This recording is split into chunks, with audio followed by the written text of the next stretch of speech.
नमस्कार। मैं विशंबर प्रसाद ज्योति, कांग्रेस मैदान रोड, कदम कुआं, पटना 3 में पिछले 45 वर्ष से ज्योतिष कार्य में संलग्न हूँ।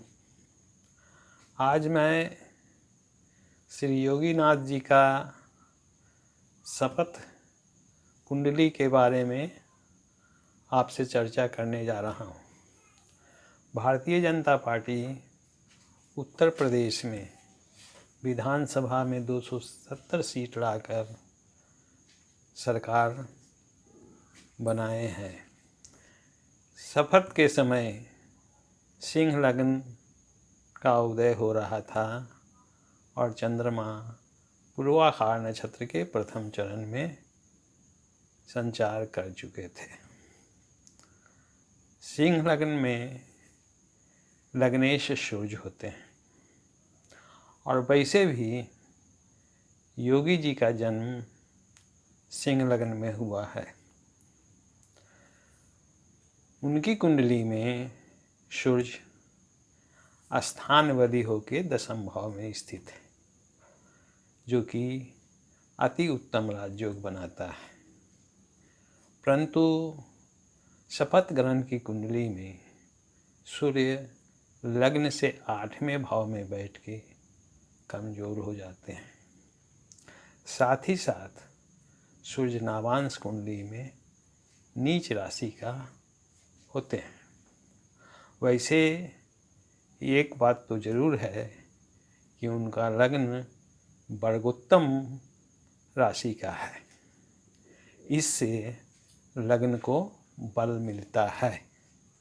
परंतु सूर्य की स्थिति देखकर लगता है कि इस बार उनकी शासन व्यवस्था में कुछ त्रुटियां होंगी और वे अपने ही सहयोगियों से दबाव में रहेंगे।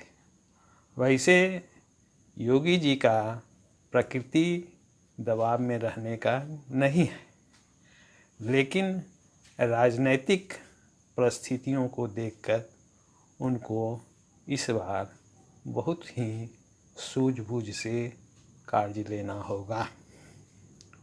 इस बार उनको अपने सहयोगियों में ही बहुत सारे जयचंद और मीर जाफर से मुलाकात होगी। दूसरे भाव का स्वामी और एकादश भाव का स्वामी बुध भी अष्टम भाव में बैठे हुए हैं। वहाँ पर सूर्य की युक्ति होने से बुध आदित्य योग का निर्माण होता है, लेकिन बुध नीच राशि में। वैसे बुध जिस राशि में बैठे हुए हैं उसका स्वामी गुरु लग्न से केंद्र में स्थित है। फलस्वरूप इनका नीचत्व दोष भंग होता है। फलस्वरूप राज्य में घरेलू सुख समृद्धि, राज्य का घरेलू सुख समृद्धि बढ़ेगा।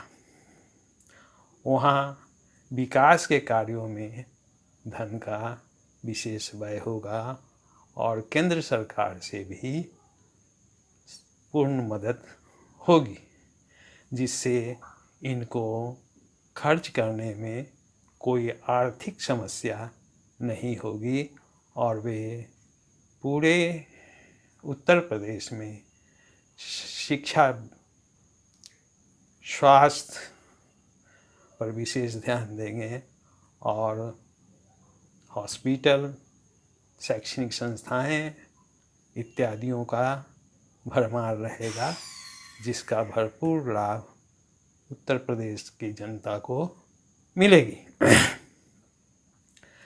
तीसरे भाव का स्वामी और 10वें भाव का स्वामी शुक्र 6ठे भाव में बैठे हुए हैं। तो शुक्र तीसरे भाव से चौथे भाव में स्थित है। तुला से मकर को गिनने के में चौथा भाव होता है, मतलब अपने घर से ही केंद्र में बैठे हुए हैं और चौथे भाव में। तो चौथे भाव में शुक्र स्थान बली होते हैं।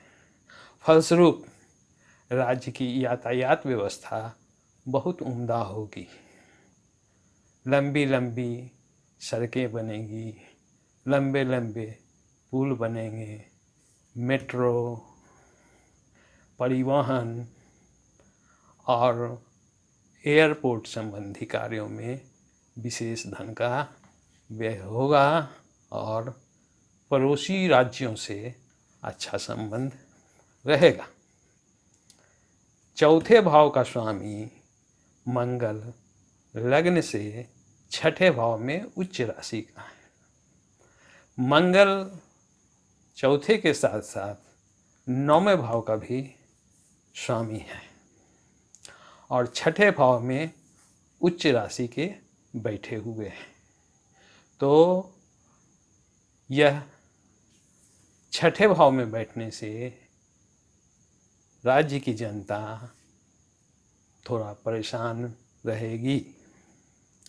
प्रजा को महंगाई, बेरोजगारी से समस्याएं रहेगी।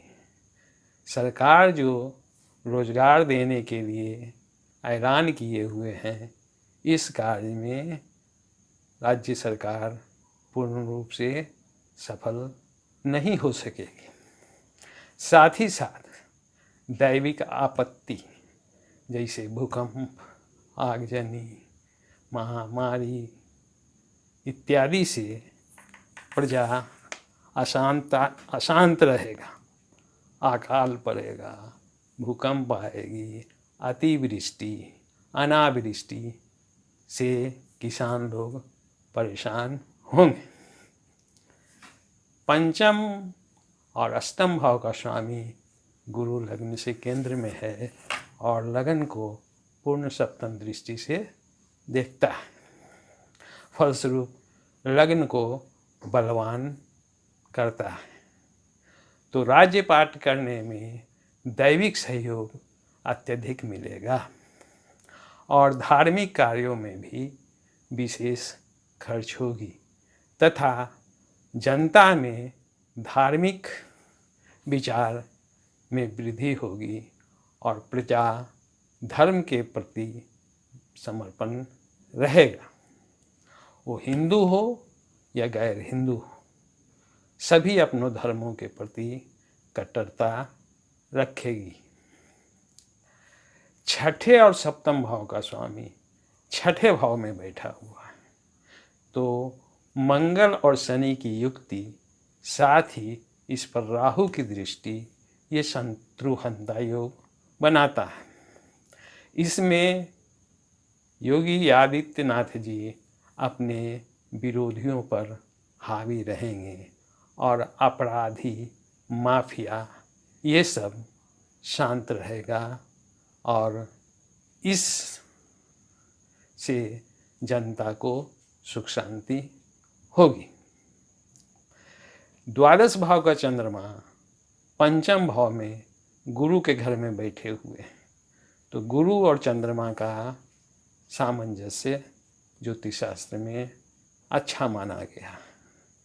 तो योगीनाथ जी बहुत ही सूझबूझ से कार्य करेंगे और उत्तर प्रदेश में कला के प्रति भी आर्थिक व्यय होगा और कलाकारों के लिए भी अच्छे अच्छे अवसर मिलेंगे।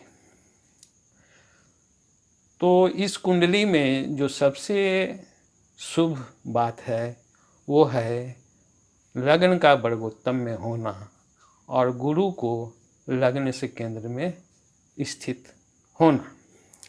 ये दो बिंदु इस कुंडली का सबसे कहा जाए कि सकारात्मक पहलू है।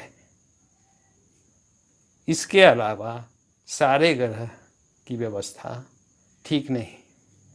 अगर आप गौर से देखें तो नवमेश, दशमेश, एकादशेश, लग्नेश, द्वितीयेश, तृतीयेश, चतुर्थेश, षष्ठेश और सप्तमेश, ये सारे ग्रह छठे और आठवें भाव में स्थित है, जो शुभ संकेत नहीं देता है। अतः मैं मुख्यमंत्री जी से आगाह करूंगा कि वो अपने आसपास के जयचंद और मीर जाफर से अति सावधान रहें। धन्यवाद।